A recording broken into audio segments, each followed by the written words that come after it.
L'utilisation de médicaments peut comporter des risques, ne pas utiliser chez la femme enceinte. Et si une femme enceinte tombe malade, on fait quoi? Oui, prendre un médicament, ça peut être risqué. Par exemple, quand vous prenez un comprimé de Nurofen, le but, c'est que le principe actif qui est dedans, l'ibuprofène, aille guérir votre mal de tête. Mais il va aussi se disperser un peu partout dans votre corps.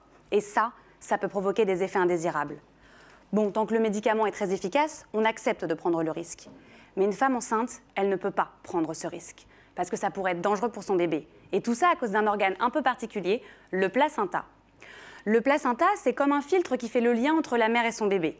Il fait rentrer les nutriments et sortir les déchets, ce qui est indispensable au développement de l'enfant.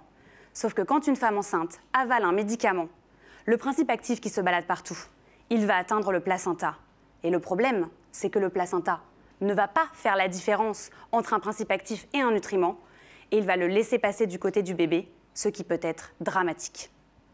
L'utilisation de médicaments peut comporter des risques, ne pas utiliser chez la femme enceinte. On a donc un vrai besoin de développer des médicaments qui soient compatibles avec la grossesse. Sauf que, pour les développer, il faut les tester. Et les tester chez la femme enceinte, c'est risqué.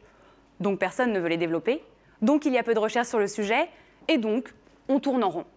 C'est ce constat qui m'a poussée à travailler sur de nouvelles formes de médicaments que les femmes enceintes puissent prendre sans avoir peur pour leur bébé. Alors moi, je ne fais pas des super comprimés ou des super gélules, non. Moi, je fabrique des liposomes. Le liposome, c'est une petite sphère de lipides, du gras invisible à l'œil nu qui peut contenir n'importe quel principe actif. Et l'avantage, c'est qu'il se comporte un peu comme un missile dans le corps. Il repère un organe malade, s'y accroche et libère le principe actif dans les cellules.